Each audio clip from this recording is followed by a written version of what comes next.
Thế giới của chúng ta thật đẹp, nắng ấm, mưa phùn nhẹ nhàng, gió hiu hiu. Chúng ta xây dựng cuộc sống ở đây, thường cảm thấy mình kiểm soát được mọi thứ. Nhưng đôi khi, mẹ thiên nhiên nhắc nhở chúng ta ai mới là người thực sự nắm quyền. Mẹ có thể về nên một buổi hoàng hôn tuyệt đẹp, rồi lại giải phóng một sức mạnh khổng lồ đến mức khiến chúng ta cảm thấy nhỏ bé và dễ bị tổn thương.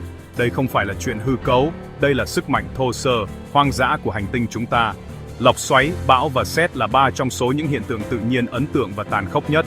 Chúng nhắc nhở chúng ta rằng những lực lượng tạo ra sự sống cũng có thể mang đến sự hủy diệt khủng khiếp. Các nền văn minh cổ đại coi những sự kiện này là sự giận dữ của các vị thần. Ngày nay, khoa học cho phép chúng ta nhìn xuyên qua bức màn bí ẩn. Chúng ta giờ đã hiểu được sự kết hợp phức tạp của nhiệt độ, áp suất và độ ấm đã tạo ra những gã khổng lồ này. Kiến thức này là lá chắn lớn nhất của chúng ta, giúp chúng ta dự đoán và chuẩn bị cho những sự kiện này. Hiểu biết về những lực lượng này biến nỗi sợ hãi thành sự tôn trọng và sẵn sàng. Trong hành trình này, chúng ta sẽ đi sâu vào tâm bão, phân tích lốc xoáy, theo dõi bão và khám phá sức mạnh điện giật của sét. Chúng ta sẽ tìm hiểu chúng là gì, tại sao chúng xảy ra và chúng tác động đến thế giới của chúng ta như thế nào. Bằng cách hiểu rõ, chúng ta có thể bảo vệ bản thân và cộng đồng tốt hơn. Đây không chỉ là khoa học, đây là một hướng dẫn sống còn quan trọng. Hãy cùng nhau khám phá sức mạnh phi thường và khủng khiếp của mẹ thiên nhiên. Cơn bão đang đến, bạn đã sẵn sàng chưa? Hãy bắt đầu với một trong những hiện tượng thời tiết đáng sợ nhất, lốc xoáy. Lốc xoáy là một cột không khí xoay nhanh, nổi đất với một đám mây rông. Bạn có thể biết đến nó với tên gọi vòi rồng hoặc lốc xoáy, thường được nhìn thấy dưới dạng một đám mây hình phếu bao quanh bởi bụi và mảnh vỡ. Lốc xoáy là những quy tốc độ của tự nhiên. Tốc độ gió có thể vượt quá 430 km/h, nhanh hơn cả những chuyến tàu nhanh nhất thế giới. Những cơn gió này mang lại cho lốc xoáy sức mạnh hủy diệt, giật từng các tòa nhà khỏi nền móng và biến các vật thể thành những vật thể gây chết người. Lốc xoáy có nhiều hình dạng và kích thước, từ những sợi dây mỏng manh đến những hình nêm khổng lồ bao trùm cả đường chân trời. Lốc xoáy hình nêm thường là mạnh nhất và gây nhiều thiệt hại nhất.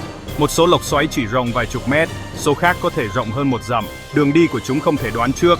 Một ngôi nhà có thể bị phá hủy trong khi ngôi nhà bên cạnh vẫn nguyên vẹn. Sự ngẫu nhiên này là một trong những khía cạnh đáng sợ nhất. Lốc xoáy đòi hỏi sự tôn trọng và chú ý ngay lập tức. Sự kết hợp giữa sức mạnh, tốc độ và tính khó lường khiến chúng trở thành một trong những hiện tượng thời tiết đáng sợ nhất. Hiểu về chúng là chìa khóa để sống sót. Hãy xem những con quái vật này được sinh ra như thế nào. Làm thế nào mà tự nhiên tạo ra một cơn lốc xoáy? Đó là một công thức phức tạp với những nguyên liệu đặc biệt. Hầu hết các cơn lốc xoáy mạnh đều đến từ siêu bão, những cơn bão kéo dài với một luồng không khí đi lên xoáy tròn gọi là mesocyclone. Quá trình bắt đầu với các lớp không khí di chuyển theo các hướng và tốc độ khác nhau, không khí ấm bên dưới, không khí mát hơn, khô hơn bên trên. Sự cắt gió này tạo ra một ống không khí xoay ngang. Luồng không khí đi lên của cơn bão làm nghiêng ống này theo chiều dốc, khiến nó xoay nhanh hơn, giống như một vận động viên trượt băng kéo tay vào. Điều này hình thành mesocyclone, động cơ có thể tạo ra một cơn lốc xoáy. Khi vòng xoáy mạnh lên, một đám mây tường hình thành bên dưới cơn bão. Nếu vòng xoáy tăng cường, một đám mây phếu sẽ hạ xuống. Khi nó chạm đất, nó trở thành một cơn lốc xoáy. Tất cả các điều kiện này phải kết hợp hoàn hảo. Đó là lý do tại sao các cơn lốc xoáy mạnh rất hiếm. Nhưng khi chúng xảy ra, kết quả có thể là thảm khốc. Vũ điệu hủy diệt bắt đầu. Hãy cùng xem điều gì xảy ra khi một cơn lốc xoáy tấn công. Khi một cơn lốc xoáy tấn công một khu vực đông dân cư, sự tàn phá diễn ra ngay lập tức. Nhà cửa, trường học và doanh nghiệp có thể bị sản phẳng trong vài giây. Gió tốc độ cao và sự chênh lệch áp suất có thể khiến các tòa nhà nổ tung từ bên trong.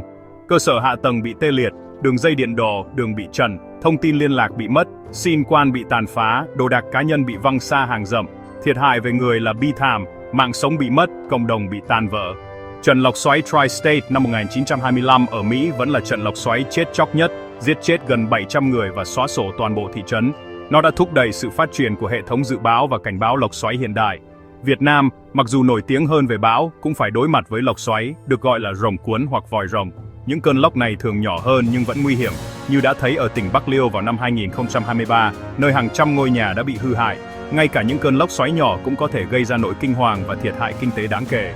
Sau một cơn lốc xoáy, việc phục hồi rất dài và khó khăn, chấn thương tâm lý, gánh nặng tài chính và thiệt hại môi trường kéo dài.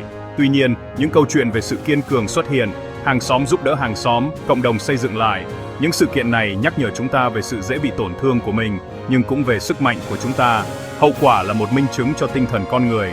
Chúng ta học hỏi, thích nghi và chuẩn bị cho cơn bão tiếp theo. Bây giờ, hãy chuyển sang cơn thịnh nộ của đại dương. Từ đất liền ra biển, chúng ta gặp một gã khổng lồ khác, bão. được gọi là bão nhiệt đới hoặc xoáy thuận nhiệt đới ở những nơi khác. Bão là những hệ thống bão khổng lồ, xoay tròn được cung cấp năng lượng bởi nước biển ẩm. Chúng có thể trải rộng hàng trăm dặm, khiến chúng trở thành một trong những sự kiện tự nhiên mạnh mẽ nhất của trái đất. Ở trung tâm là mặt bão, một điểm tĩnh lặng, quang đãng được bao quanh bởi thành mặt bão, nơi xảy ra gió và mưa dữ dội nhất. Các dải mưa xoắn ốc kéo dài ra ngoài, mang theo mưa lớn và dông bão cách xa trung tâm. Bão tác động đến chúng ta theo ba cách chính: gió mạnh, mưa xối xả và nước dâng do bão. Gió có thể vượt quá 240 km/h, phá hủy các tòa nhà và làm gãy cây cối. Mưa lớn dẫn đến lũ lụt thảm khốc, đôi khi ở sâu trong đất liền. Mối đe dọa chết người nhất là nước dâng do bão. Một khối nước biển bị đẩy vào bờ, nhấn chìm toàn bộ thành phố. Nước dâng do bão đã gây ra nhiều trường hợp tử vong nhất trong các cơn bão lớn. Những cơn bão này không ngừng nghỉ quét qua đất liền và biển cả. Hiểu rõ sự hình thành của chúng là rất quan trọng để sống sót. Hãy xem bão được sinh ra như thế nào. Bão hình thành trên các đại dương nhiệt đới ấm áp, nước có nhiệt độ ít nhất 26,5°C, 80°C, sâu đến 50 mét. Nước ấm cung cấp năng lượng cho cơn bão, cung cấp nhiệt và độ ấm bốc lên khí quyển. Một nhiều đồng đã tồn tại, giống như một cơn giông, di chuyển qua vùng nước ấm này. Không khí bốc lên nguội đi, ngưng tụ và giải phóng năng lượng, làm tăng cường hệ thống. Hiệu ứng Coriolis, sự quay của trái đất, khiến cơn bão quay. Khi hệ thống tổ chức, nó trở thành một áp thấp nhiệt đới, sau đó là một cơn bão nhiệt đới có tên. Nếu các điều kiện vẫn thuận lợi, nó sẽ mạnh lên thành bão, gió trên 119 km/h. Cơn bão phát triển được tiếp thêm năng lượng từ nước ấm cho đến khi nó đổ bộ vào đất liền hoặc vùng biển lạnh hơn. Sau đó bị cắt đứt khỏi nguồn năng lượng, nó suy yếu. Đây là vòng đời của một cơn bão. Bây giờ, hãy chuyển sang sét, chớp nhoáng, điện giật và chết người. Sét là một tia lửa khổng lồ, cân bằng điện tích trong một cơn giông. Nó có thể xảy ra trong mây, giữa các đám mây hoặc giữa mây và mặt đất. Bên trong một đám mây giông, các luồng không khí đi lên và đi xuống gây ra va chạm, tách các điện tích, dương ở trên, âm ở dưới. Mặt đất trở nên tích điện dương, và khi sự chênh lệch quá lớn, một sự phóng điện xảy ra. Một tia dẫn đường bậc thang bò xuống, một tia dẫn dương bay lên, và khi chúng kết nối, một tia sáng rực rỡ bùng nổ. Quá trình này chỉ mất một phần nhỏ của giây, nhưng sức mạnh là vô cùng lớn. Một tia sét có thể đạt tới 30.000 ampe và 27 Bayes, 160 Dugan, nóng hơn bề mặt mặt trời. Nhiệt độ bùng nổ tạo ra sấm sét.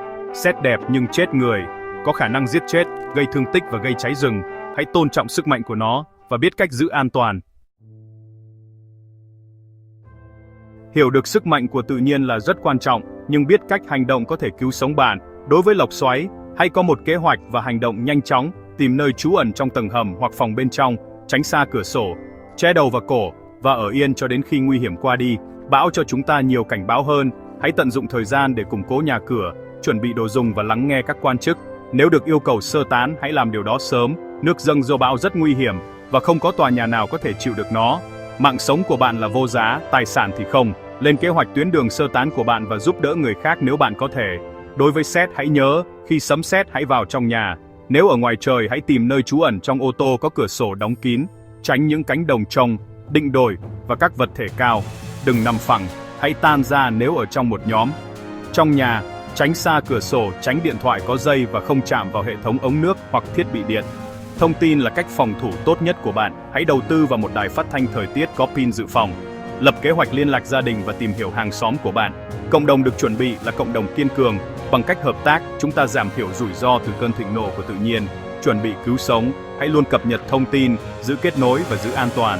Sức mạnh của tự nhiên thật phi thường, nhưng với kiến thức và hành động, chúng ta có thể sống sót. Hãy cùng nhau xây dựng một tương lai an toàn hơn.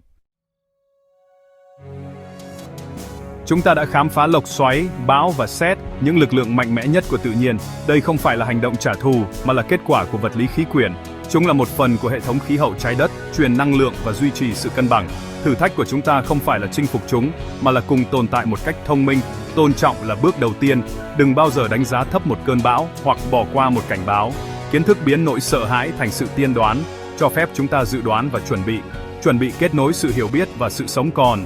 Hãy có một kế hoạch, một bộ dụng cụ và một nơi an toàn. Những ngôi nhà vững chắc hơn và cơ sở hạ tầng thông minh hơn cứu sống. Chuẩn bị là trách nhiệm đối với bản thân và cộng đồng của chúng ta. Sức mạnh của tự nhiên dạy chúng ta sự khiêm tốn, sự đổi mới và sự hợp tác. Bằng cách tôn trọng, hiểu biết và chuẩn bị, chúng ta đối mặt với tương lai một cách tự tin. Chúng ta có thể xây dựng những cộng đồng kiên cường, sẵn sàng chống chọi với mọi cơn bão. Những bài học từ cơn bão khiến chúng ta mạnh mẽ hơn. Hãy đón nhận chúng và đảm bảo chúng ta sẵn sàng cho bất cứ điều gì mà tự nhiên mang lại.